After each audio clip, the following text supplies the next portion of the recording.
Good morning. Good morning, ladies and gentlemen. My name is Dominic. Welcome. Today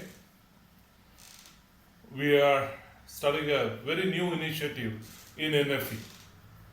And I'm so happy to inform you that within 3 days we have overwhelming response to this initiative. We have over 550 plus registration to understand and know about this today's program.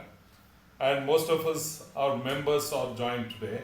And I want to just introduce what is NFE, National Federation of Engineers for Electrical Safety, which is just a 5 months old baby today. And in this 5 months, we have done around 18 seminars across country, touching over 5,000 plus participants or delegates, and over 15 webinars. And we have been traveling length and breadth of this country talking about National Electrical Code of India in association with Bureau of Indian Standard. And also I'm very happy to say within 5 months we have crossed over 700 members in NFE. Today, NFE is one of the fastest growing society in India and widely spreading across India. Last week we have launched Mumbai chapter, so we have another 8 more chapter to be launched. So we intend to spread across the country by end of December. So our vision is very clear: to make every electrical installation free of accidents such as electrocution and fire due to short circuits, and increasingly the reliability of the electrical installation, thus contributing to the saving of lives and property and supporting sustainable development. Our mission is very clear. That's one of the agenda of today. We shall strive to achieve our vision through getting accredited for product personal certification, which shall focus on electrical safety by design, manufacturing, installation, and maintenance of electrical product, and installation by competent and qualified manpower using quality resources, including product, process, and procedures. I would urge those who are joined and will be joining, we will be sharing the link in the chat box, urging all those participants who are not yet member of NFE to join NFE. And we are upcoming events, major events is on 29th of September. We will be talking on National Electrical Code of India in Coimbatore, and on October 13th, a one-day seminar again on the same subject, and it will be held in Delhi. It is NCR, we call Gurgaon. So I would urge people in that region,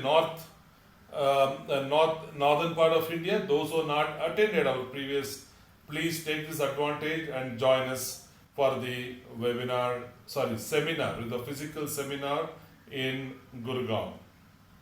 And today, most of you know, the nation wants to know what is NEC certified electrical professionals. That's a famous quote by one of our TV anchor. Nation wants to know. Yes, today we have overwhelming response. All the electrical engineers want to know what is NFE certified electrical professionals. I would like to leave this page to our president, Mr. Gopakumar, to talk about and in short introduce what is NFE certified electrical safety professionals. Today we have 4 eminent speakers, and I would like to introduce Anil Jwari, who was a well-known face when it comes to National Accreditation Board of Certification bodies. And he has nearly 43 years of experience in the field of quality, standard, certification, and accreditation, having worked earlier in the Bureau of Indian Standard, the national standard body, and Export Inspection Council, India's official export regulator and certification body under the Ministry of Commerce and Industry. During his tenure as the CEO of NABCB, secured number of international equivalences based on peer evaluation of NABCB, such as product certification, inspection, various management systems like food safety, information security, occupational health and safety, and energy management system and personal certification, making NABCB at par with best accreditation body in the world. He has been a lead assessor for NABCB and USA-based accreditation body. And we are honored to have him as keynote speaker for today's session. I welcome Anil Jwari to the program, sir. We have our president, Mr. Gopakumar. I don't need any introduction about Mr. Gopakumar, and he is being seen physically, virtually, everywhere, all part of not only India, all part of the world. So I'll move on to our another speaker, Annie Jones, Management System Assessor. She has over 25 years of engineering experiences, and she has managed NABCB operations, hold certification from RABQSA and OASIS as an aerospace auditor, and has conducted over 300 audits across various standards. As an independent assessor and management system professional since February 2015, she works as an accreditation body assessor for NABCB. We have our international speaker today, Mr. Osman Ural. He is a civil engineer who graduated from Gazi University in Turkey in 1989. He started his career as a junior site engineer in construction projects and later joined the Turkish Standard Institute, where he worked on a construction projects and even collaborated on a World Bank project. In 2006, Mr. Ural founded TQNet, Turkey's first accredited personal certification organization, and joined the International Personal Certification Association (IPC). He served as IPC's chairman for 2 terms from 2015 to 2019 and continued to support IPC as a technical consultant. Since 2014, he has been actively involved with International Assessment Services (IAS), mainly focusing on ISO IEC 17024 assessments and assessment in various fields. Since 2020, he has been working as a program manager at International Assessment Services. Welcome the keynote address and all the speakers for today's program. And as I said, we are all very keen to know how this process is going to start and how the electrical engineer need to be equipped to be certified. I now give the forum to our president, Mr. Gopakumar. Sir, over to you, sir. Good afternoon to everybody. So we welcome Anil Jwari sir to have the keynote address as well as the explanation. You know, most of us are eager to get the awareness on this accreditation system. So, sir, welcome you to make your keynote speech, sir.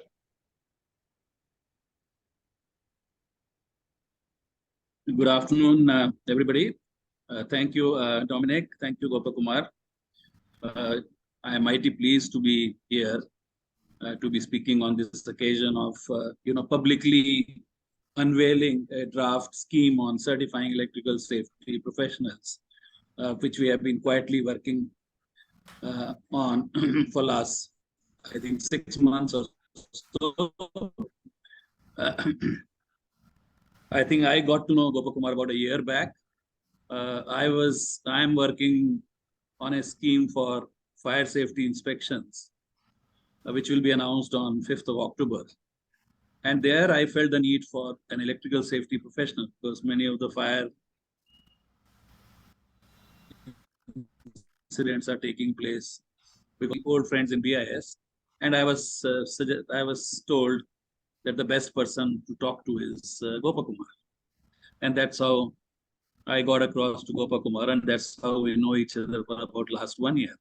And I think we got to know each other at the right time because Gopal Kumar was planning to set up NFE, which I think was launched in January. So I was a witness to that launch ceremony as well. And then he had this idea of starting a certification scheme on electrical safety professionals. And it so happened that I have been involved in creating certification schemes for last how many years? About 14 years. My first scheme was in 2009, including personal certification. Now that's an interesting area, personal certification. I was involved in creating a scheme for certifying yoga professionals. Today it goes under the name of Yoga Certification Board of the Ministry of Ayush. And I am a member of the board since inception in 2018. The scheme was launched in 2015.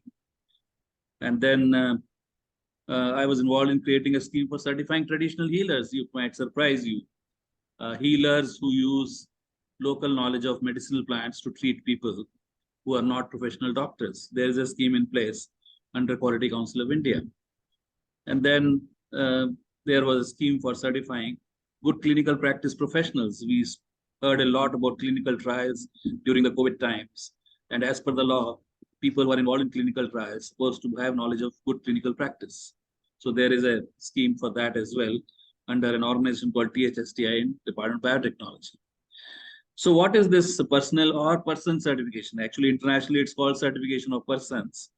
But somehow in India, we have been calling it personal certification, and so it goes. Typically, we know, I mean, all of us are, I suppose, electrical engineers here. I'm a civil engineer, incidentally. But most of you are electrical engineers. You all have degrees in electrical engineering. And we have never felt the need for any kind of certification because that degree is good enough for us. But there are a whole lot of areas which are not governed by formal education. The examples I gave you, for example, yoga. There are all kinds of people who have learned yoga in different ways, different trainings, different, you know, there's no formal education. There may not be. There is certain formal education, but most of the people have come through route of training with this entity or that entity. Traditional healers, by very definition, there's no formal system. So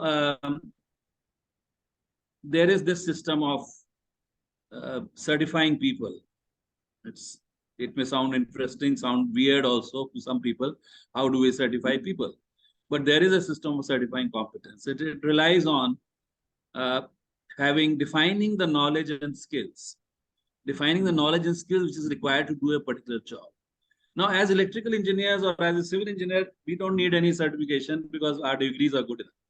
But there are aspects within civil engineering or within electrical engineering which might not have such a focus when we are studying civil engineering or electrical engineering. And electrical safety may happen to be one of them, which needs more specific knowledge, especially of standards, international standards, etc., which is not imparted during our coursework, really speaking. So personal certification or person certification can apply in these areas as well. Any specific element of even our formal education system. So when Mr. Gopal Kumar mooted this idea, I said, yes, absolutely, this can be done. This can be done through a system where you define what is the knowledge needed, what is the skill needed for a particular job, and you define different levels of people who would be certified. So we came up with an idea that somebody who designs should be certified. He's a good designer. Somebody who actually installs electrical safety measures on the site should be certified. And somebody who inspects electrical safety, verifies that electrical safety is properly maintained at a particular site. So we came up with these three job profiles which needed to be certified. And then the question of writing down what is the knowledge needed, what is the skill needed. Inspection is a skill, for example. You need certain knowledge, you need certain skill.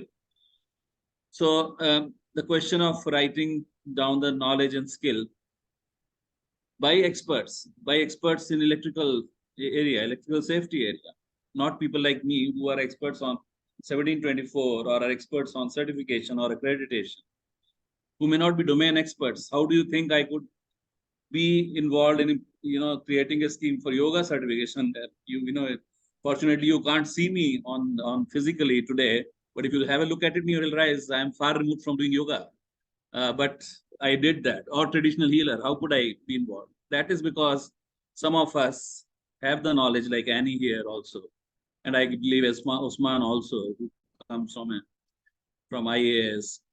We have the knowledge how certification takes place, how accreditation takes place, what kind of standard applies, what kind of model can work.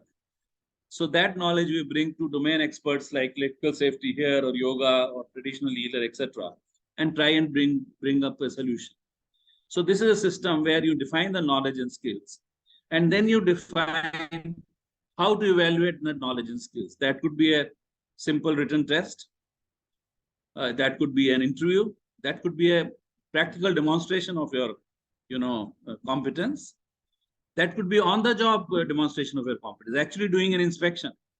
I mean, in fact, we as auditors are aware that we are evaluated on site before we become independent auditors. We are evaluated on site, and then we are, approved as independent auditors. So we have gone through that. All of us auditors like me have gone through that exercise. As a thumb rule, I would say, I mean, it's not written down anywhere, but as a thumb rule, I would say that the larger the component of knowledge, you can do it by interview or a test. Larger the component of skill, you will need a practical demonstration. For example, yoga, you need a practical demonstration. Good clinical practice, you need the knowledge only. So a written test is good enough. For a yoga professional, because you want to see him perform yoga, a demonstration, practical demonstration is a must as part of evaluation. So that is also a judgment that we have to exercise when we design electrical safety professional certification scheme. Which one needs practical demonstration? Which is the part which can be judged simply by an interview or a written test? Knowledge can be judged, but not the practical part. So this is how this personal certification scheme is constructed. Now, one of the things that in this globalized world we think about is how can these kind of professionals, or even say ISO 9001 certification, be acceptable all over the world? And there is a way of doing that. So there are two parts to it. One is the standard or the criteria against which certification takes place. In this case, this will be the knowledge and skills for electrical safety. Now, if that is based on international standards of IEC, for example, there are a lot of standards of electrical safety by IEC. If you are base your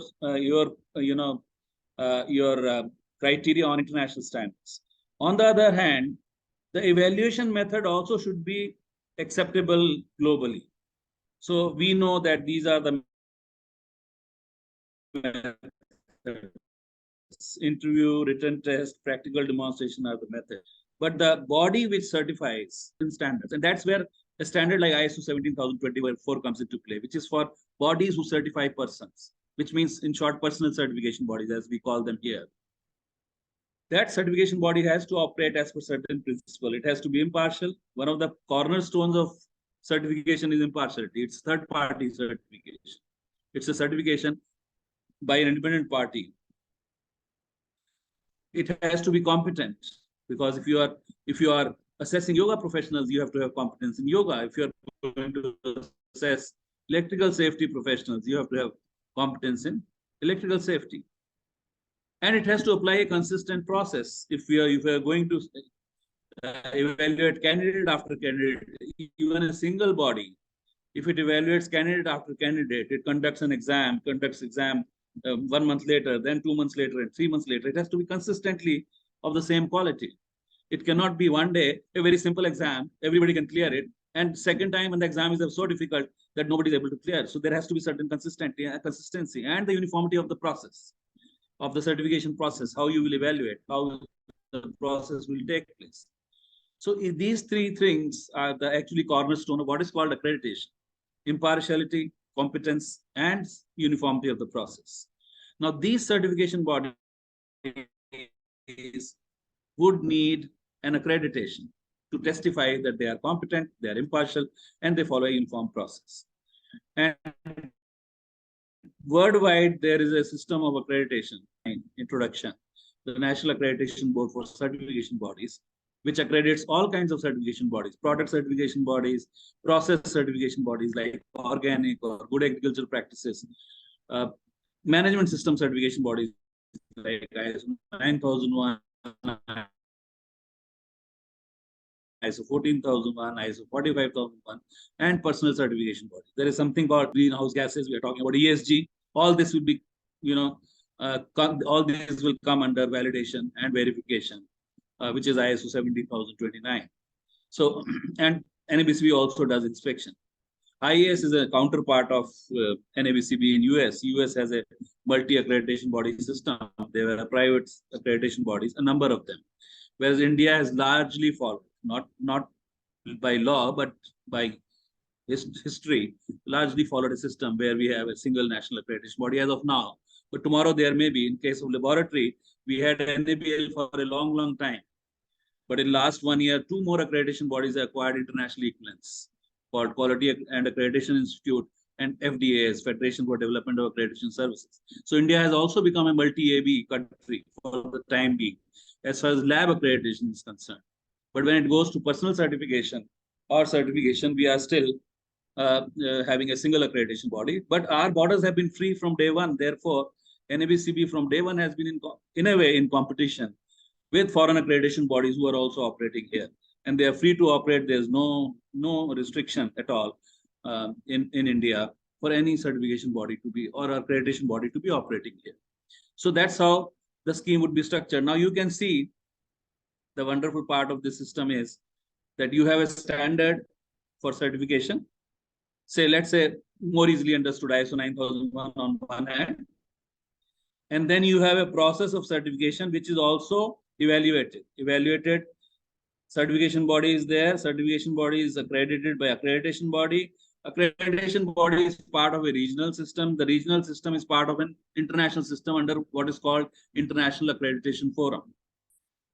NABCB is a member of IAF, so is IAS. We are all members of IAF. IAF actually physically evaluates regional bodies every 4 years. So in India is under Asia Pacific Accreditation Cooperation. And I am personally an IAF evaluator currently.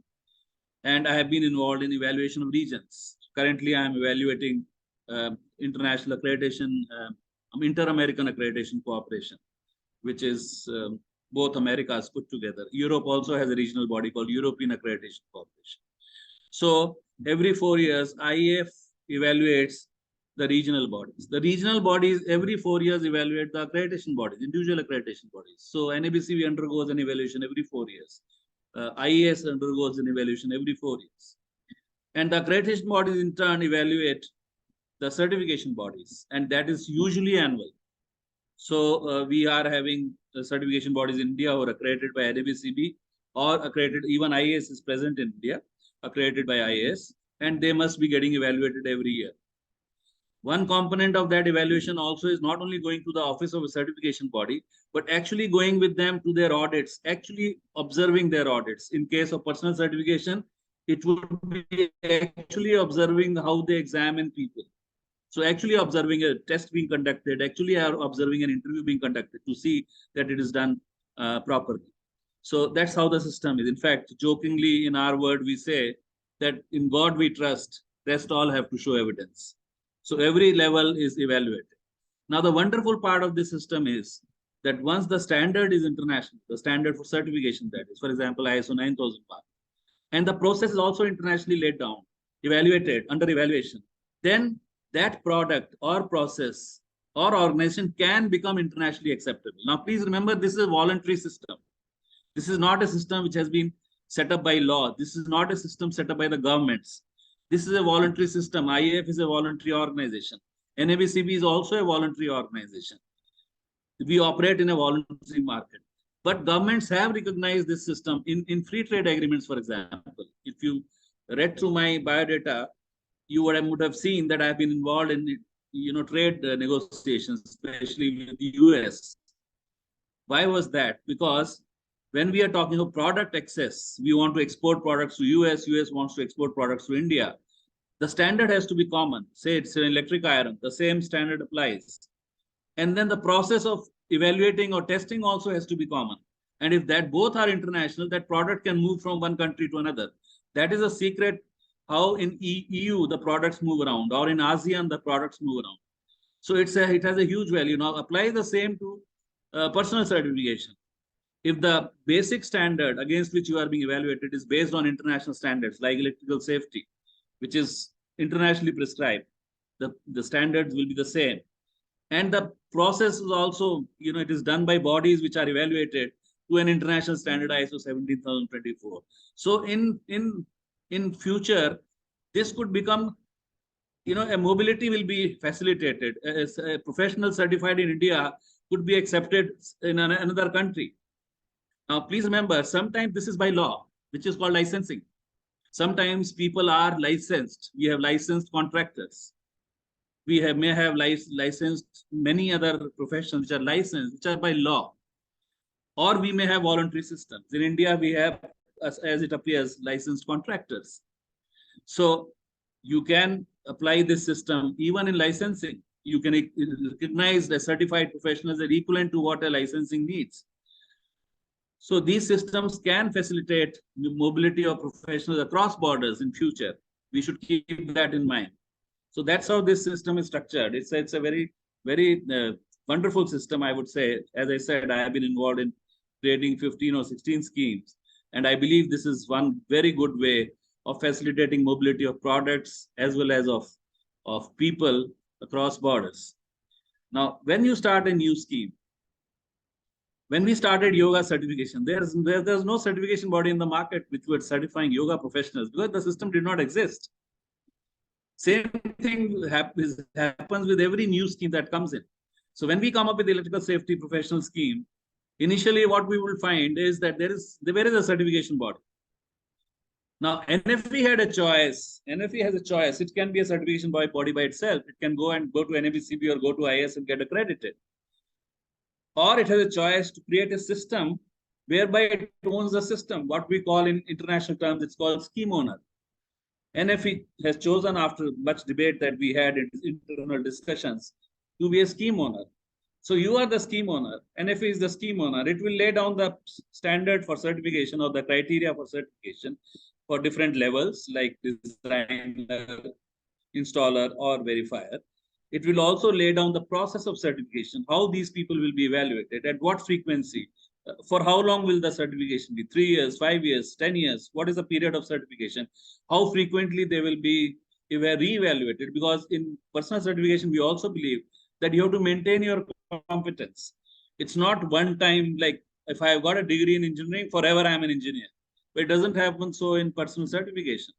You get a certificate, you get it for 3 years, 5 years, whatever period you decide, and then you are re-evaluated.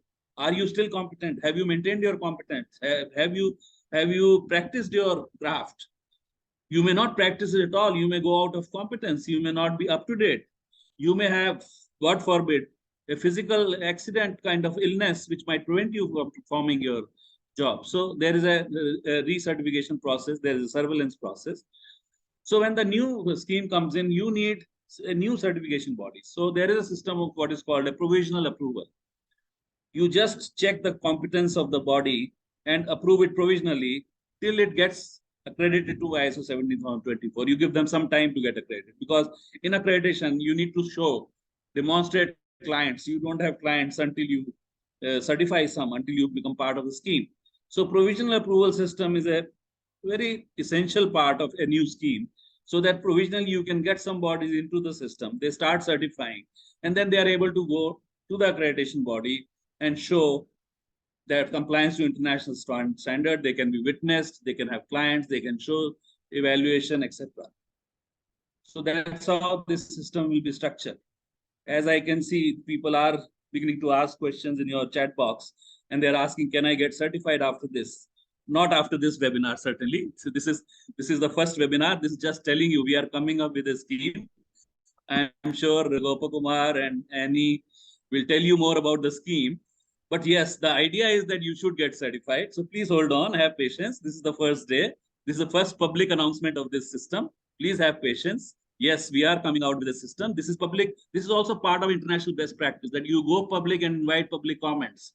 So after having done our own work, through a small expert group which Gopakumar had set up. We have now gone public. It's available on the website. You people can read the scheme. You can read the criteria. You can read the process. You can come up with comments. You may feel that it's not okay. Something needs to be changed. Something needs to be added or subtracted. You are welcome to do that.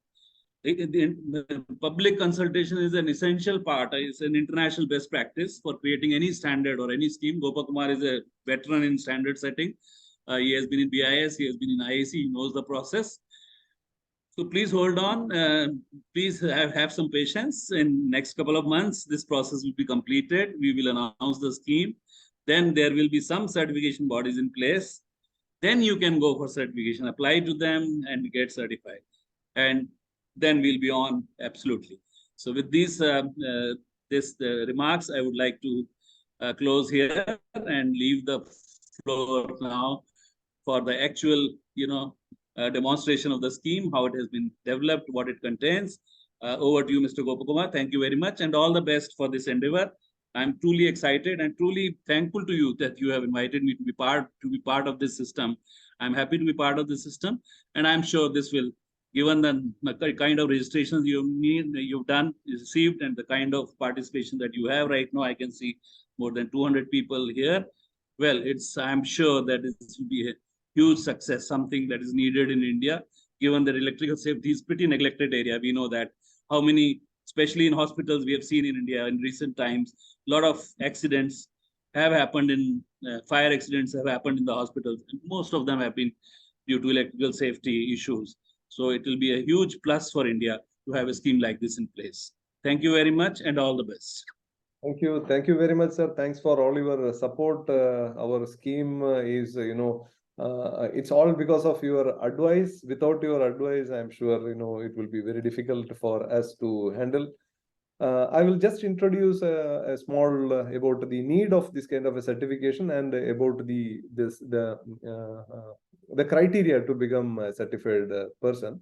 As all of you know, we are a registered society. It's a not-for-profit organization. We got the idea after during the COVID time. We were making, not only me, along with me, all our members, we were making a lot of efforts on trainings, classes, webinars.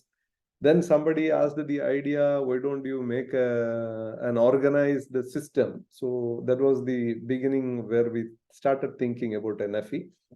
So now we registered and we started the operation in March of this year.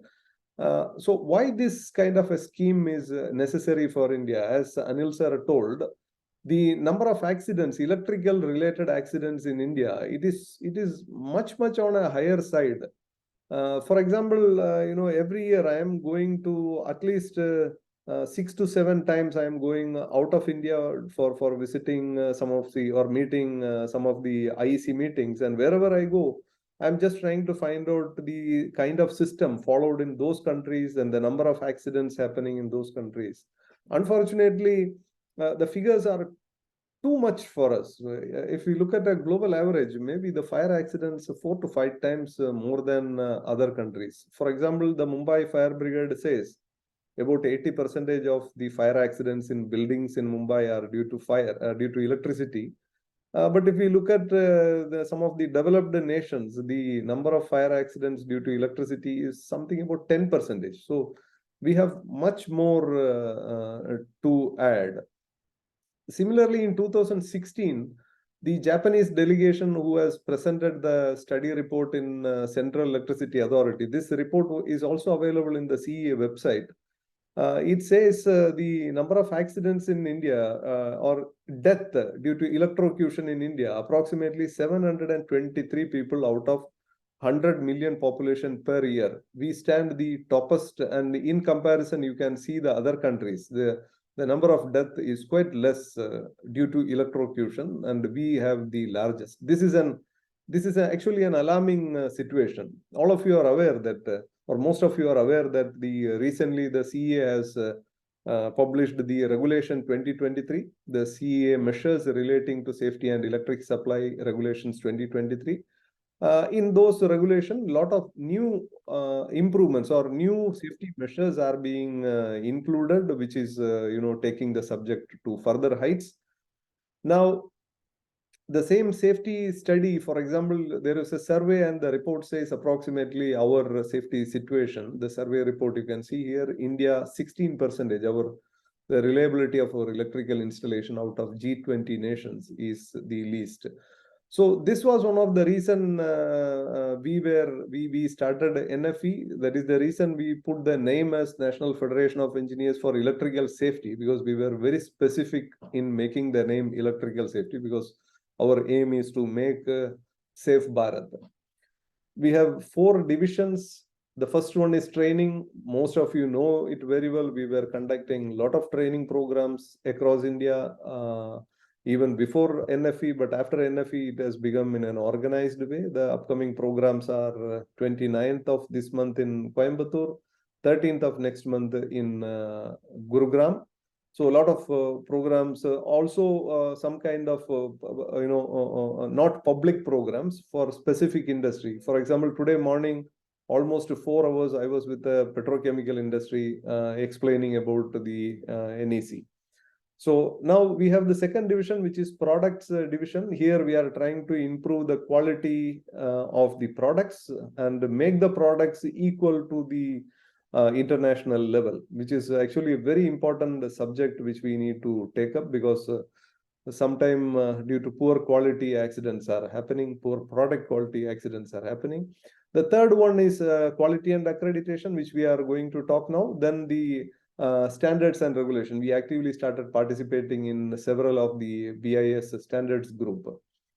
With respect to the electrical safety certification scheme, we aim to make 3 type of professionals. So one is NFE certified electrical consultant, NFE certified electrical installer, and NFE certified electrical safety verifier. So these names were fixed after a lot of deliberations, lot of discussions. Initially, we thought of making the name, for example, NFE certified electrical safety consultant, then safety verifier. After a lot of discussions, finally we have made this name, but this is a draft document. The document is for public opinion. So all your comments are very much welcome. You please make comments because more and more comments makes our document more perfect. We will also try to have 3 levels of certification: level 1, level 2, and level 3. Initially, we are starting with level 1. And the documents, as Anil sir told, it's based on ISO IEC 17024 personal certification. Then about the knowledge and the skills, what we are aiming is the engineers, these professionals will be able to, or they have to have the knowledge and they have to have the skills to do a job based on CEA measures relating to safety and electric supply regulations 2023, National Electrical Code of India NEC 2023, which is the SP30, IS 732 Code of Practice of Electrical Wiring, and the 2 IEC standards. Because IEC 61936 as well as IEC 60364, these are the standards, or these are the base standards with which the National Electrical Code is made of.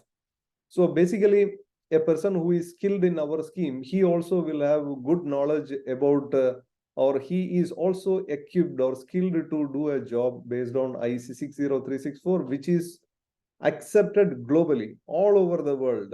All over the world, the electrical wiring regulations are based on IEC 60364 low voltage, and above 1 kV it's based on 61936. So our scheme, there's a good scope that the scheme can be taken to an international level because it's based on the international standards.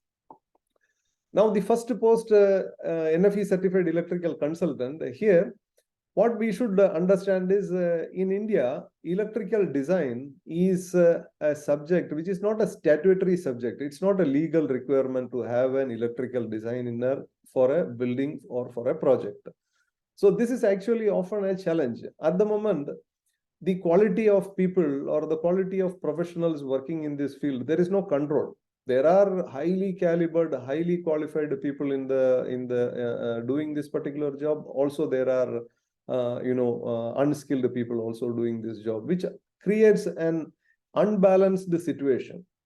So what we are trying to do is the electrical consultant, his roles and responsibilities will be to design an electrical installation up to 33 kV or below 33 kV within the consumer premise mainly, not distribution, generation, transmission. Then a selection of equipment and devices conforming to the IS and the IEC standards. So basically the design as well as selection of the items used in these installations shall be as per the IS or the IEC standards, especially the National Electrical Code. Then, so the prerequisites we have fixed, you can find it in the draft document. He has to have abilities, he has to have a minimum qualification, degree or diploma in engineering. Please note that we are not talking about electrical engineering, because in as per the standard ISO 17024, the qualification is not important, but the skill and knowledge is the most important subject. But however, since we have the practice of making a basic minimum qualification, we have put as a degree or diploma in engineering, not specifically electrical engineering. And after the degree diploma, there shall be minimum 2 years for degree holders, work experience, and 3 years for diploma holders in the relevant field. That means the electrical engineering design job they must do. And to apply for the scheme, they have to be they have to be certified by a consumer or a customer with a connected load more than 50 kilowatt in respect of design work undertaken by the professional. So with these prerequisites, the scheme, this is the prerequisites which we fixed on the scheme.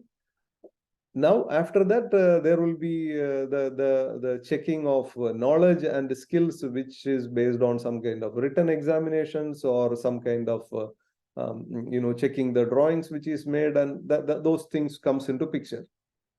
Checking the knowledge and skills. This is the first position which we are trying to make. The next one is about electrical installer. In case of electrical installer, we had actually a lot of discussion on this particular post or this particular professional, because in India, we have legally electrical supervisor and electrical contractor. But practically, we are looking at a person who is able to do a good job. Most of the time, electrical contractor is not a person who is actually doing the job, because the job is done by most of the time by supervisors or people below the electrical contractor. So we are not looking at any legal requirement for this particular thing. We are just trying to make people, those who are competent and skilled to do the erection of an electrical installation. So here, another subject or another point of discussion in case of electrical installer is there are thousands or lakhs and lakhs of electrical engineers, those who are working in the field of, let's say, for example, erection of an electrical item, such as an UPS, such as, for example, some kind of BMS equipment, some kind of automation system. Hundreds and thousands or even lakhs and lakhs of people are there. Most of them, if we look at the skills, it's a good idea to make them skilled enough to do their job. So this is the second position which we are trying here. The qualification, we are not looking at any qualification. The professional shall have the ability to understand the scheme documents and define criteria. So he has to read the drawings, he has to understand the drawing and do it.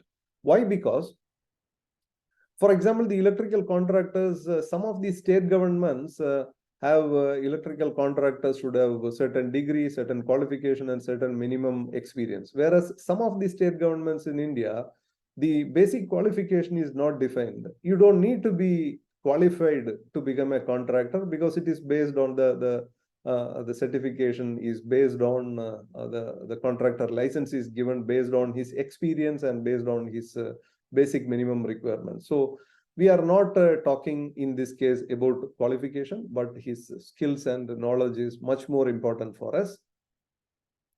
Not only the installer, we are also looking at people, those who are doing installation and maintenance of electrical installation, maintenance of electrical installation. They also have to have certain skills. Also suppliers of UPS, PLCs, drives, panels, and so on. All these people are coming under electrical installer. The last one is certified electrical safety verifier. In this name, we have included the name safety verifier, because The system of the safety verification doesn't exist in India. Of course, electrical safety audits are being carried out in industry, but without any basic. These safety audits are not based on any standard. It is based on most of the time of the experience of the auditor or the experience of the client. So here in this case, what we are trying to do is the safety auditor verifier should do the verification of electrical installation as per NEC 2023 or IEC 60364 for all parts of this IEC standard, as well as the Central Electricity Authority regulations up to 33 kV. So the educational qualification here, we have made a degree or a diploma in engineering, and post qualification minimum 3 years experience in the field of electrical verification works such as verification of electrical installation, cabling, earthing system, protective device, equipment and materials as per specification given by electrical consultants, and selection of equipments and so on. So what they have to provide is they have to provide a self-declaration by the professional along with a filled form as per NEC 2023.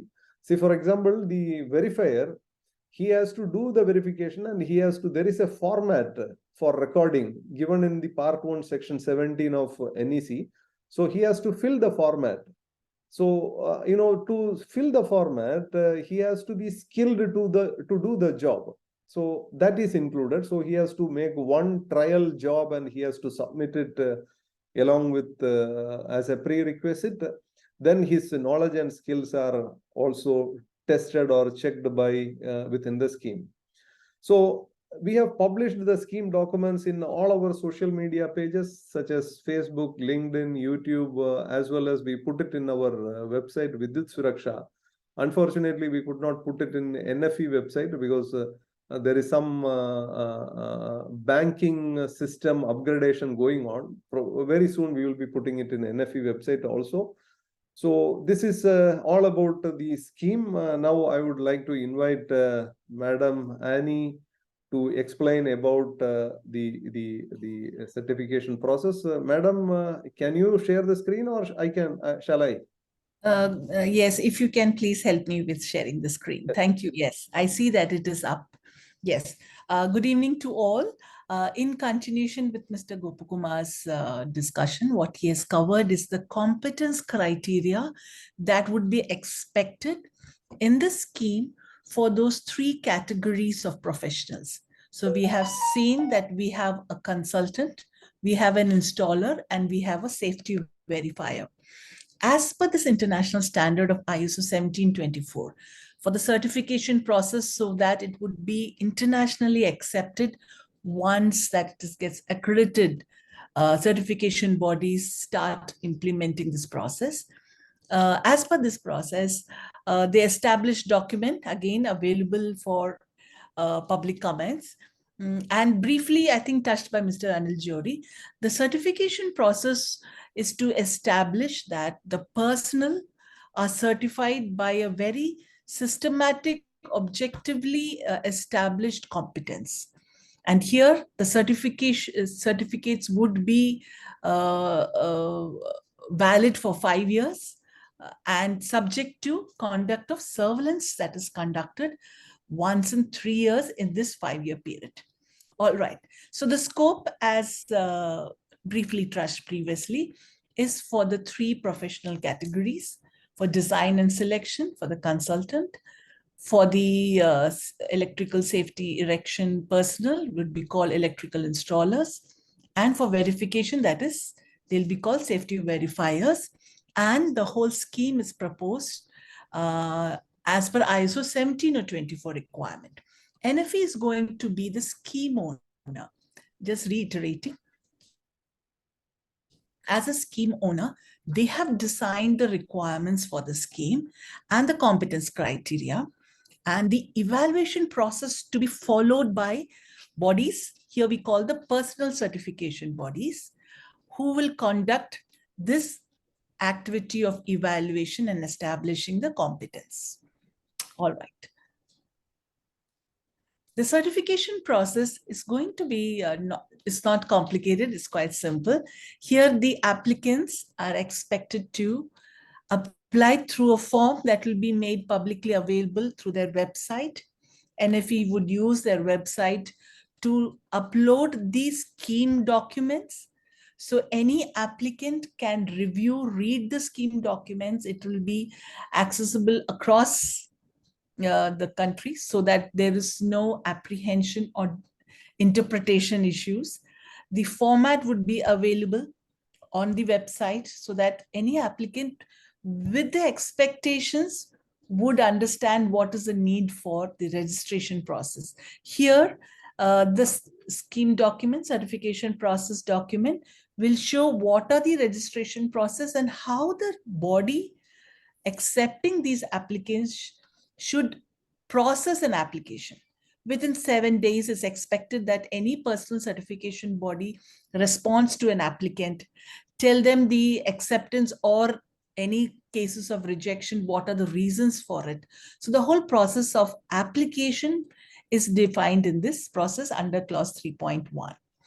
The assessment that has to be conducted by the body, here we will call it competence assessment.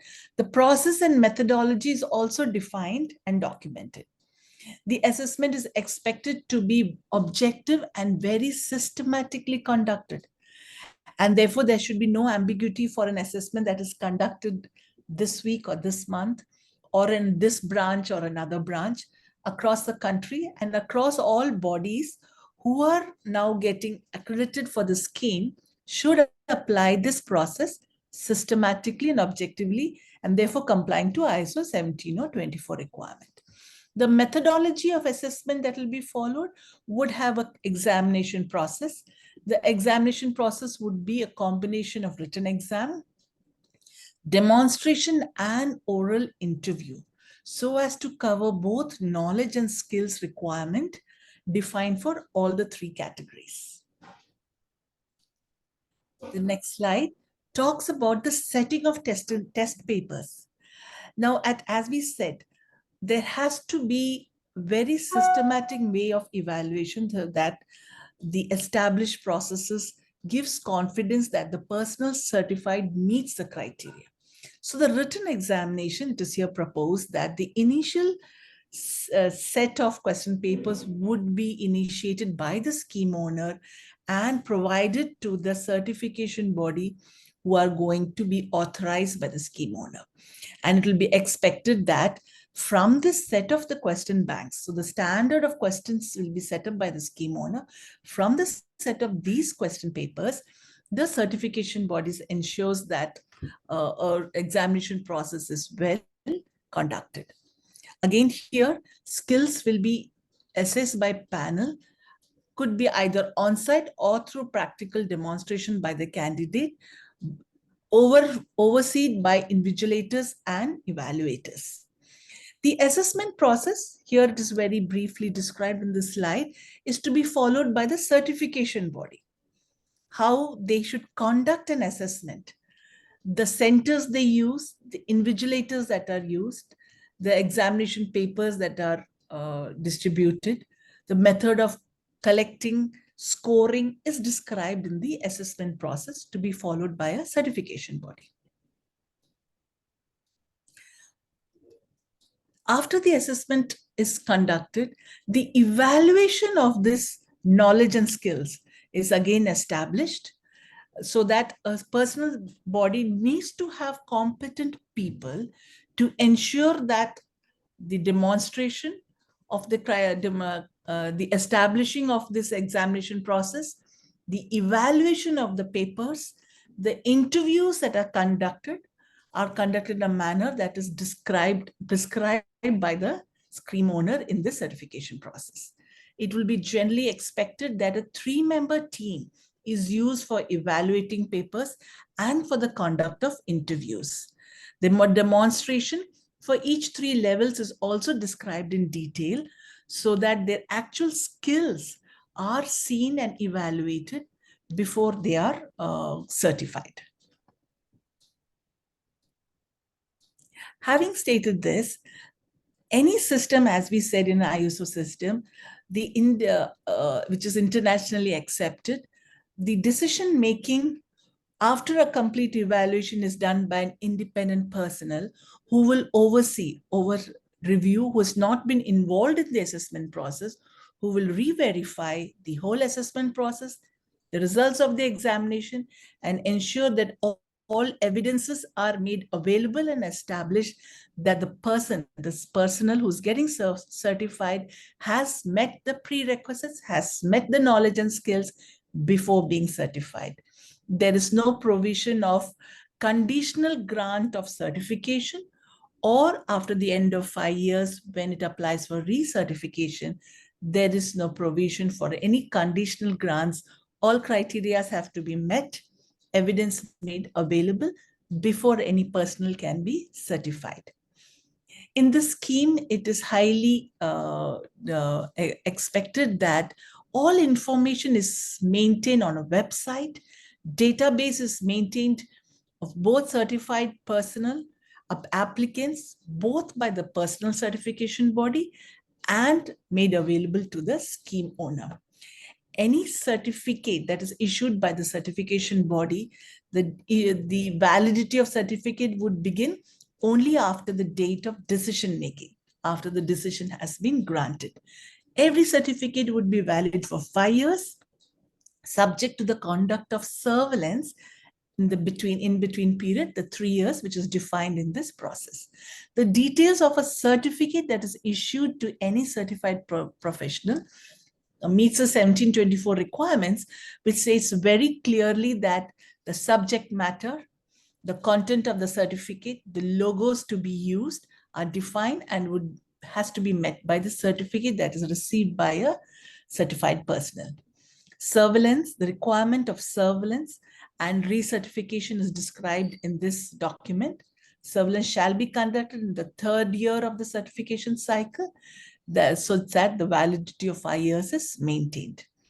For every surveillance assessment, for the 3 categories, at consultant, installer, and verifier, it would be expected that the actual skills that, for example, for the design service provided by the certified professional in the last 2 years is demonstrated and evaluated.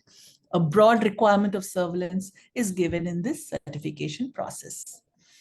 At the end of 5 years, a recertification process has to be initiated by the certification body, personal certification body, by issuing advance notice before the expiry, within 6 months, to the professional that there is a renewal period needs to be started, the notice has to be given, and a recertification methodology would typically follow an initial and surveillance methods used. That means examination, oral demonstration of skills would have to be established. There is, like every other management systems, a system of suspension and cancellation of certificates. That would mean that if any personnel who does not meet the requirements of the scheme at any time, a misconduct, unsatisfactory performance, any serious complaints would result in initiation of certification, suspension, or even cancellation of certification. And the details of this requirements would be available in the document, also on the website, for clear clarity of every personnel, what is expected out of them after certification. Also, a code of conduct document would be made available so that a person signs and prescribes to it once he gets certified. At the end of it all, there would be a fee structure that would be applicable to this process, which once decided by the scheme owner would be made available public. Thank you all. I think the further questions, there are many people with many questions, would be taken up by the panelists. Thank you very much, madam. Thank you very much for the detailed explanation. So now I would like to invite Mr. Osman Vural to have a small presentation, as well as Mr. Usman. We are eager to get your impression about, as a certifying body. How do you think about this, our scheme? We would like to hear from you. Okay. First of all, I would like to thank you for inviting me this webinar. Actually, I'm impressed what I've seen up to now, because it seems there's a major scheme program which is detailed, very detailed, prepared. So my first impression is very good. What I want to give you as explanatory here is most related with the certification body who wants to be accredited against 17024 and in their scope this electrical safety consultant and installer verifier scheme. So may I share my screen? Yes, please. But I couldn't this moment. Yeah, okay. So actually, up to now, what we are listening is how to prepare a scheme by the scheme owner and what are the necessary components. And if someone wants to apply to those schemes to be certified, what steps are needed. But as you understand, this is in the verification step, validation step of the scheme by the scheme owner. So to complete the process, it needs completed the validation study. It needs taken out by certification body to apply accreditation, and the accreditation body needs to assess their methodologies and the compliance with the 17024 requirements and IAF MD 25 requirements in according to the assessment result to accredit them. The first thing that I want to say is you have one more step as a scheme owner. So at the beginning of 2024, the IAF start to apply MD25 mandatory procedure, which is the verifying, validating the conformity assessment scheme. Why? Because these schemes are established by the private organizations, and at this moment, it's not recognized globally. So in this reason, the first thing you have to do is after you completed the validation study, now you're in the public period, you're getting the comments, everything is open. When you complete the process and validating your scheme as a scheme owner, you have to contact with the accreditation body, local accreditation body or international accreditation body, doesn't matter, and ask their opinion to verifying your scheme regarding the MD25 criteria. Also, you can do it by yourself prior to applying the AB, and you provide some information to them. AB to AB, the process may differ, but the rules are the same. The first step you have to complete as a scheme owner to complete the MD25 process. Then after, as a national federation, maybe you would like to be a certification body and you will open your branch in the states in India, or you are giving some license to person certification body to use your own scheme as a scheme owner, it doesn't matter. The new process will begin. This process requires, this is the framework, what you're preparing. So now we have to identify how we assess them. We need the question banks, we need the assessment methods, etc. So in different points, in different branches, we have to be sure that there is inconsistency in between the application method, question banks, etc. Maybe you can set one central question bank and everybody take question from there and prepare their test papers, or you can ask all branches prepare their questions and assessment methods locally by their certification committee. Both are possible. Then after you have, and the PCBs has to complete the assessment verification. What does it mean? Because the main standard 17024 is just based on fairness, reliable, and transparency. What does it mean? Each person has the same opportunity around the world or around the country. If I take this exam today by PCB A with test paper A, I'll get one result and I'm failed. You have to be sure that then after PCB B and test paper B will give the same result. If I fail, I have to fail in everywhere. If I pass, I have to pass everywhere. So it means that you need to provide equality of the assessment method around the country, around the national federation related organization by doing this personal certification. To do this, you need to be sure that you have many steps you have to complete. One is the creating test blueprints. So it means there are some requirements, there are job and task analysis. In between these job and task analysis requirements and the question to be asked, they need to be correlation. You have to be sure that the item discrimination, consistency, the quality of the question in all the different sections in your according to your test blueprints.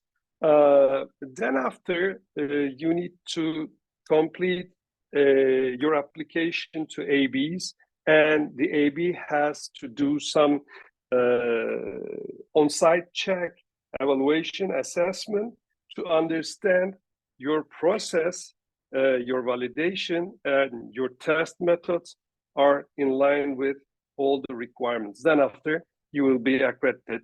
Your branch or the related bodies will be accredited. So in this purpose, what IAS do is, IAS is government and the international recognized accreditation body, so which is a member of International Accreditation Forum. So it is the first signatory in 17024 multilateral agreement. And up to now in 5 continents, many customers accredited. But the one thing you have to remind, I have to remind you that personal certification at this moment is not as like as the other management system or testing or calibration laboratory accreditation. When you accredit management system certification body or testing laboratories, it means that due to level 5 multilateral agreement, this is something technical, but there are levels in the multilateral agreement up to level 3. It means that the accreditation bodies recognize each other and their process. In level 4 and level 5, it means that schemes, conformity assessment schemes are recognized internationally.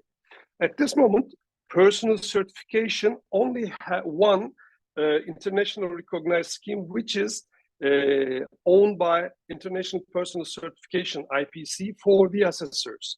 And some of them are on the way, but at this moment, again, there's only one international recognized certification scheme. So for your scheme, it will be more likely recognized in locally at the beginning, but in the upcoming days, if the process completes, if the MD25 process completes, it becomes internationally recognized if you apply IAF to recognize your scheme. It means if IAF, International Accreditation Forum, recognizes the scheme, it becomes internationally recognized.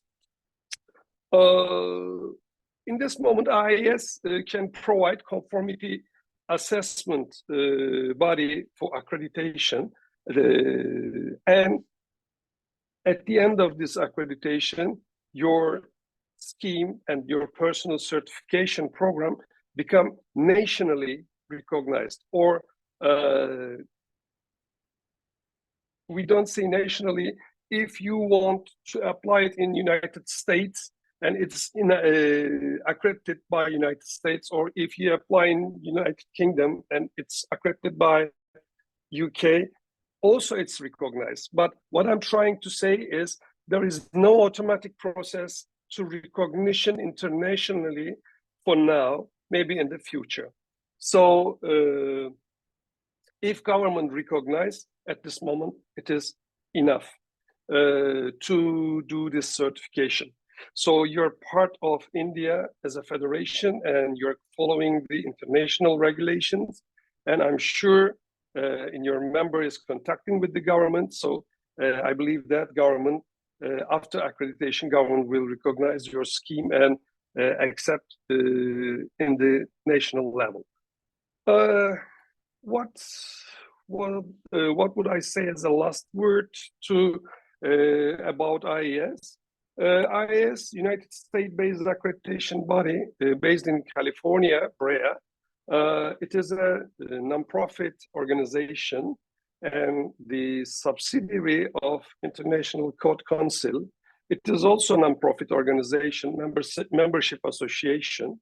It is a publisher of the construction codes and standards throughout the USA. As I said, IAS was formed in 1975, and their operation is on the quality standard ISO IEC 17011. Many multilateral and multi-recognition agreement signatory under IAF, ILAC, APAC, and IAAC, Inter-American Accreditation Council. So, and it is the first accreditation body in the world who gives 17002 for multilateral recognition. Over 1,700 accredited clients in 56 countries and various accreditation fields such as personal certification, product certification, testing, calibration, inspection, management system, etc. In any case, we are ready to serve as accreditation body, as Mr. Anil pointed out, and we will be happy to serve you when you're ready to apply for accreditation, and we are ready to service. Thank you so much for invitation, and I hope this seminar will be fruitful for everybody to understand the process and establish and develop the process. Thank you so much. Thank you, Mr. Osman. Thank you very much for the nice explanations. Mr. Dominic is back. Mr. Dominic, over to you. We have few questions to be answered. Already most of the questions are answered by Anil Jawhari sir, and I also added few of the answers. So some of the questions I would like to read. I was seeing some interesting question. Mr. Vijay Kumar is asking, re-evaluation done after certification. What is the time period for from certification? Madam, re-evaluation. Yes. I think 2 years. No. The certificate is valid only for 5 years. Before the end of 5 years, that is within 6 months of expiry of the certificate, it is expected that the personal certification body issues a notice to these personnel, informs them that they have to reapply. That means the form has to be refilled and there are various criteria. They'll have to demonstrate, give evidence of their professional, keeping up with their professional trainings of about 40 hours. So a few prerequisites have been defined for re-evaluation at the end of 5 years. It will be again available in the website. And every 5 years, a re-examination has to be conducted. Okay, thank you. Thank you, madam. Now we have another question. Can NFE certified professional conduct as a third-party inspector and sign the report in legal capacity? So I would like to invite Anil sir for your answer in this question. Also, we would like to probably if you can explain a little bit on the risk and the liabilities, responsibilities of NFE and the certified professional would be great. See, to answer that question first, number one, the persons who are professionals who are certified under NFE scheme will be called third-party verifiers. They are independent verifiers. Okay, because they are independently certified. Now he says whether it's legally acceptable. Well, the scheme is not in place today. Is there a legal requirement for a professional to certify any legal? Then we'll have to look at whether what is the legal requirement and whether this certified verifier meets that legal requirement or not. That will be the second step. So we have to be clear about this. Legal part, where is the legal requirement? Is there a legal requirement of a verifier? If there is one, then we have to see whether the certified verifier meets the requirement of what legally is required. If it meets the requirement, then we can draw some equivalence. Okay, thank you, sir. What was the second question, Gopal? Yeah, the responsibilities or the guarantees and the responsibilities of NFE. See, normally what happens is that normally there are always some of these jobs, even certification as an activity has its potentially liabilities, and therefore all international standards require that certification bodies take liability insurance or have some amount set aside for liability. In fact, as NABCB, we had liability insurance because even we can be liable tomorrow for having accredited a certification body or an inspection body which does something in the field which goes wrong, somebody goes to court. So I think that's a requirement. Perhaps I don't know whether we have put it in our scheme, but I think we should put in our scheme that the professional should be, should have indemnity insurance. Okay. They should indemnify themselves. I think if the requirement has not been put, we should put it there. That means as personal certification bodies, all will have that's a requirement of international standards for certification bodies and accreditation bodies that they must have a provision for liability in their system. Okay. I think we should put in a provision that the professionals should also have liability for they should take indemnity insurance. And as NFE, it might be a good idea to have a liability insurance as well, as a scheme only. Okay, that means if a professional makes a mistake, then the responsibility also comes to NFE. It can come to NFE, yes. It can come to NFE because we certify it, yes. So we should be prepared for that. Yes. Okay, but on the other side, this is giving a kind of a good assurance to the customer that we are there on the back of. In my 15 years of experience, I have not seen a single case of liability come up for accreditation body as an accreditation body. NABCB never faced one. I am not aware of any certification body having faced a court case or a liability issue. Okay. So the risk is in India, at least it seems the risk is very low that you will be hauled up for liability. But we should be prepared for that. That doesn't mean that we should not be prepared for it. Okay, thank you, sir. I have a small question from Mr. Rishikesh. Can I apply 2 certificates at a time? Yes, sure. You can be a designer, you can be an installer, you can be a verifier. Okay. A user may decide that if you have designed at some place, he will not invite you as verifier because that would be conflict of interest. That's a different issue altogether. But you have the competence to be all three, fine, you are competent. And you can be a third-party verifier at some site if somebody wants that. But not verify. I mean, normally we say as an auditor, you should not audit your own work. So if you have designed or if you have installed, then you should not be verifier there. Okay. So somebody is asking about the detailed syllabus. Gentlemen, we can't see your name, but the syllabus is nothing but National Electrical Code of India 2023. So the 740 the competence criteria, draft competence criteria is the syllabus. I mean, people talk in terms of syllabus. This is very common. So the competence criteria which has been drafted under the scheme, which is based on, as Mr. Gopakumar said, based on National Electrical Code and other internationally known standards, is the syllabus. Yes. Yeah. Thank you. We refer to it as competence criteria. Okay, sir. There is a gentleman who is asking, please give an example of a scheme owner. Yeah, I gave Yoga Certification Board. Please go to the website. Google search. Yoga Certification Board is certifying yoga professionals, certifies yoga instructors, yoga teachers, yoga therapists. All these are being certified. I am a member of the board, so I can tell you that. Yoga I am telling you an Certification Indian Board. scheme owner, so that you know that. Yoga Sir, this Certification Board. Yes, please Google search and you will find that. This is by the government of It's India a Ministry or? of Ayush setup. Yes, it Okay. is by Ministry of Ayush.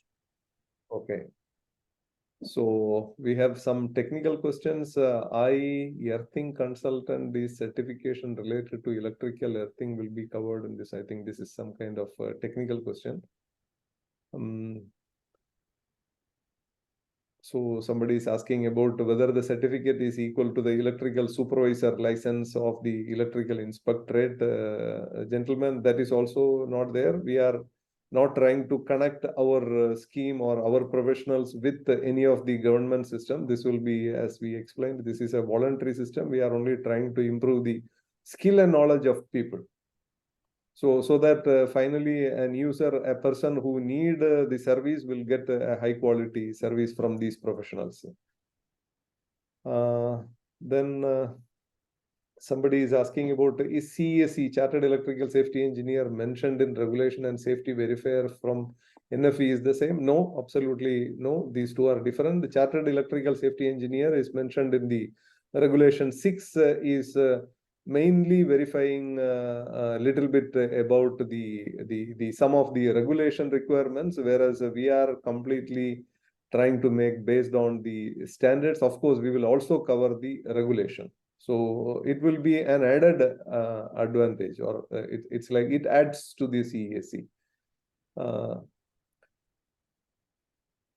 Simultaneously, Mr. Imran Maulavi, simultaneously there shall be some courses in which will teach how to design, execute, or verify. Sir, actually, Anil sir, there is a question a lot of people started asking. Who will conduct classes to equip the professional to handle the examination? Because if we look at our qualification criteria, NEC is a 750-page document, which is having a lot of cross-references. All the cross-references together will make it almost a 2,000-page technical document. So learning 100% from this, because our questions are from the entire book. So learning it 100% and making, writing an exam, or it's a little bit a challenge. It's not an easy task. So now, who can train these the probable candidates? Is a question. So there are two options. When in 2015 I was leading the team which created the yoga certification system. I was asked the same question: who will train them to crack that exam? And my answer was that our success will be when coaching institutes come up to crack that exam, like IIT exam, JEE, cracking up JEE. So many coaching institutes have come. That will be our success. It's happening in yoga certification today. There are people who are preparing candidates to crack the exam of YCB. So our success would be that. But we don't have to wait for that. There's another way we can do, and that is, which is also in our minds, and we can certainly move on that after we launch this scheme. Which we did in yoga as well. After 1 year of launching yoga certification in 2015, we started a sort of certification program for yoga training institutions. So we were, the scheme has, the yoga certification scheme, if you go to the website, will tell you it is doing both. It's certifying professionals and it is certifying yoga training institutions as well. So we can introduce a system of yoga training, of certifying training institutions. If we do that, then we can also probably relax the criteria, competence criteria in terms of evaluation. That, okay, if you are coming to a certified training course, then we will exempt say the written exam or the interview, and we'll only focus on part of this, so that whether you have actually learned from training, you can perform the job is there. So we can discuss these options. So either option is available. People will start training if the exam is seen to be valuable, if the certification is seen to be valuable in the market. People will come up who will train people. There will be training institutions who will come up on their own, who will train people, like it has happened to IIT. I mean, IIT is a very good example of huge number of training institutions which are preparing students to crack IIT JEE. Same thing can happen here. Same thing is happening in yoga, I can tell you today. Same thing has happened in yoga. The training institutions have come up to train people to crack the examination of ICP, which is done through number of personal certification bodies. So both these options are open. Yeah, to start with, NFE as the scheme owner, is it allowed? NFE can train people? That is allowed? See, there is, I'm sensitive to the issues of conflict of interest. As an accreditation body, we were very particular about conflict of interest. The problem is that if somebody is trained by NFE and then he goes to an NFE approved personal certification body to get certified, there will be an issue. How does he evaluate an NFE trained person and say he's not fit? So it's better not to get into training yourself to avoid, compromising your scheme. So it's better to stay at an arm's length and let there be a training institutions coming up from an arm's length if you do that. Yeah. So that means. But until the scheme comes, right now you're doing trainings, that's fine. Yeah. So no, right now our trainings are not exhaustive on the entire subject. We are only selecting some small subjects and making some kind of small seminars or webinars. This is not the exhaustive one. There is a question: who will be PRCB? From Mr. Ramaswamy. Well, see, this is the question again. I'll go back to the yoga certification scheme. And somebody asked me who will be PRC. Well, people will come up. I can assure you that there are professional certification bodies right now in the market. There are two sources I can tell you straight away. Number one, if you go to NFECP website, you will see some 8 or 10 certification bodies, personal certification bodies already accredited to ISO 17024. Some of the external accreditation bodies like IAS, I'm aware that IA has accredited certification, personal certification bodies in India. At least one, I'm well aware.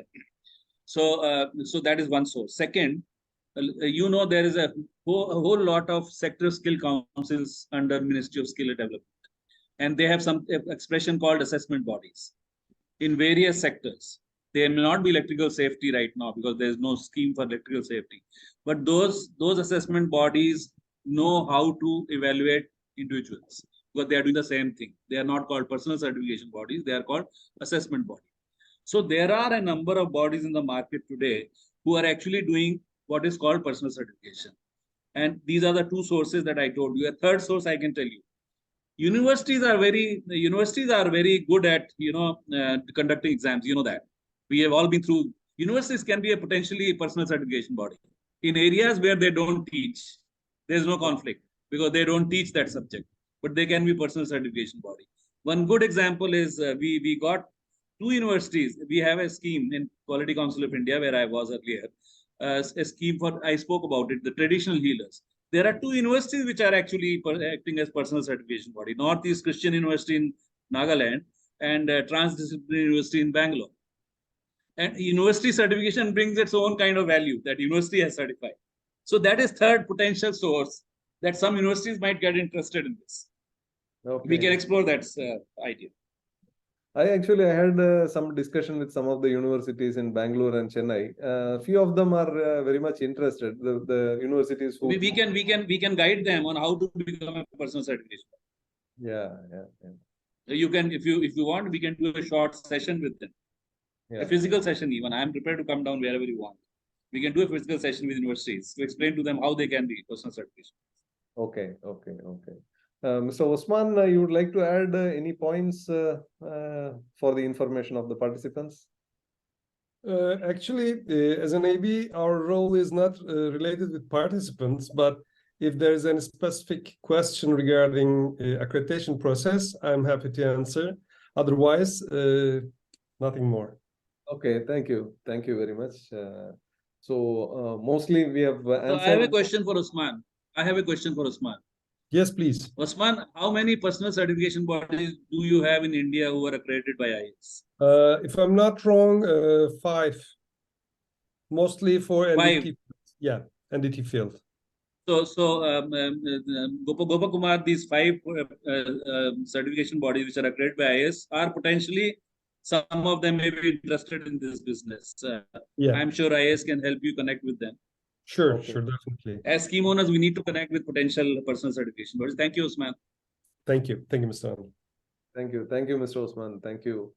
So it's time to close. I don't know, Mr. Dominic is back there. Mr. Dominic, can you hear? Yes, sir, I'm there, sir. Yeah. So good interaction that we had. What we will do to all the participants, we will send you the link, which is now open for comments in the with the Suraksha in the chat box. We've been sharing the link for any feedback improvement area, and we will also send you by email. And we will also share you the questions that important question that has been raised today to the speakers and see whether we can answer to them. Some of the questions that we're not able to attend, we'll also reply to them. So when are we, are we going to have part 2 of this, Gopakumar? How about how are we going forward with this? Once the final draft is there, should we go with the draft and say we are going to unveil this? Yeah, madam, the question Do is. we have any deadline set for the Yes. comment to be received? Yes, it's a 1 month's time period that is available now for comments. We had launched it on September 6th, if that's the right date. By October 1st week, we expect to receive all comments. And further to that, I think we will close, because then we will take it up for review with the steering committee and formalize the documents. And then we will go for the launch. The official launch would happen after the steering committee reviews the final documents. So we'll get ready for the final launch, hopefully by October. That's a good countdown. So can we say the closing date for receiving the comments would be end of this month? October 6th. October 6th. We have October 6th. Okay, October 6th. I'll make a note and we send out reminders to all the electrical engineers and especially the members of NFE. And So I would think, Gopakumar, I would think after the closing date of the comments, it might just still need about a month's time to get all the documents through the steering committee, finalize all the documents and be ready for a launch. So Gopakumar should think about World Quality Day, which is second Thursday of every November, a possible occasion for launching of the scheme, or the quality month. Of course, November is quality month. But second Thursday, I think, is the quality day, World Quality Day. So we might just target that. Okay. Thanks, sir. Thanks. That's a great idea. that's for the launch of the accreditation. So any suggestion for receiving the comments? Yeah. She said 6th of October. Should we keep 6th Anybody can send comments. I think there's a format already given. The website has been given. Any of these listeners who are there, if they have any comments, they are free to send their comments. Each comment will be approved, which is in place already, before we go to the steering committee. And the deadline preferred is 6th October, because after that we will start work on reviewing the comments. And therefore, that's right. 6th comment was 6th October, which is the deadline. Yes. It took almost 4 or 5 months for us to make these documents. We were meeting quite often and discussing, debating, and finally it has happened. Thank you very much for all the supports, Anil Jowri sir and madam. So Great. Thank you so much. Lovely to have Mr. Osman Varul from Turkey. You're in US or Turkey, sir, today? He's in Turkey. It's moment I'm in Turkey, yes. Today I'm in Turkey. What's the time now in Turkey there? It is 3 p.m. 3 p.m. So it's 5:35 p.m. I think we have 3.5 hours. Half 2.5 hours. 2.5 hours, yeah. So good seeing you, sir. And you've seen how electrical community moving towards quality and inspections and all that. A lot of effort by Gopakumar driving this to bring certain quality, because we don't have certified electrical engineer in India. So with this exercise, we can identify who's qualified to write the specification, who can call for a tender, and who can, with architect, how do you qualify yourself? So very interesting term that we are doing. Thank you very much, everyone. We have spent 1.5 hours now on this program. I want to thank all the participants also patiently listening to the speakers. Comments always welcome. Any improvement, any suggestions, we are open to receive your comments. Thank you very much. Have a great evening and look forward to see you again. Thank you. Thank you very much. Thank you. Thank you. Thank you all. Have a good evening. Thank you.